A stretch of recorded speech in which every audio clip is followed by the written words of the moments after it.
Friends வணக்கம். இன்றைக்கி வாங்க வாழைக்காய் வறுவல் பார்க்கலாம். ஈஸியாக எப்படி செய்யறதுன்னு பார்க்கலாம். இந்த அளவுக்கு தோல் சீவி எடுத்துக்கணும். தண்ணியில் போட்டு நம்ம அடுத்த காய் செய்வோம். பார்த்திங்கன்னா இந்த அளவுக்கு கட் பண்ணி எடுத்துக்கணும். அதுக்கப்புறம் நம்ம எண்ணெயில் பொரிக்க போகிறோம்.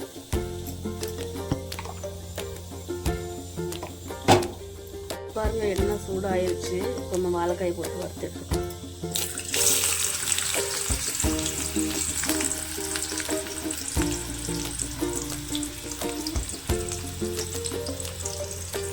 அவ்வளோதான், அந்த எண்ணெய் இருக்கிற அளவு கொண்டு போட்டு வறுத்துக்கலாம். இந்த அளவுக்கு வெந்திருக்கணும்.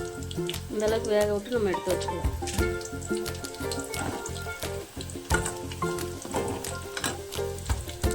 வாழைக்காய் பொரிச்சு எடுத்தாச்சு. மீதி இந்த இருக்கிற எண்ணெயே போதும் நமக்கு.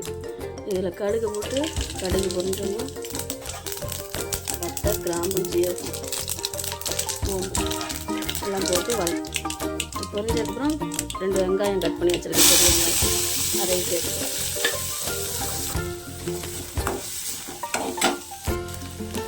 பாருங்கள், வெங்காயம் இந்த அளவுக்கு வதங்கிடுச்சு. இப்போ ஒரு தக்காளி கட் பண்ணி வச்சுருக்கேன், அதையும் சேர்த்துக்கலாம். பாருங்கள், தக்காளி இந்த அளவுக்கு வதங்கிடுச்சு. இப்போ ஒரு ஸ்பூனு இஞ்சி பூண்டு சேர்த்துக்கலாம். இஞ்சி பூண்டு பேஸ்ட். இஞ்சி பூண்டு பச்சை வாசனை போகிற வரைக்கும் வதக்கிட்டு இப்போ நம்ம இங்கே பாருங்கள், நான் எடுத்து வச்சுருக்கேன் கறி மசாலா, சாம்பார் தூள் கொஞ்சம், மிளகாத்தூள் கொஞ்சம், மஞ்சள் தூள் கொஞ்சம், இதையும் சேர்த்துக்கலாம்.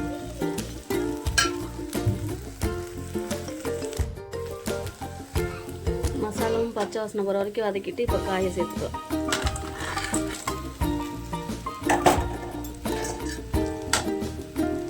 நம்ம இதுக்கு தண்ணியில் சேர்க்க வேண்டாம். இங்கே பாருங்க, தேவையான அளவு உப்பு போட்டு அப்படியே நம்ம கிண்டி விட்டு ஒரு 10 நிமிஷம் மூடி வச்சு மறுபடியும் கிளறணும். பார்த்தீங்களா, அந்த அளவுக்கு வந்துருச்சு. ரெடி ஆகிடுச்சு. அவ்வளோதான். நம்ம மல்லித்தூள் தூவி இறக்கலாம். அவ்வளோதான், சூப்பராக இந்த வாழைக்காய் பொரியல் ரெடி ஆயிடுச்சு. ஓகே ஃப்ரெண்ட்ஸ், இந்த வீடியோ பிடிச்சதுன்னா லைக் பண்ணுங்கள், சப்போர்ட் பண்ணுங்கள். ஒரு டைம் ட்ரை பண்ணி பார்த்துட்டு கமெண்டில் சொல்லுங்கள். ஓகே, பாய்.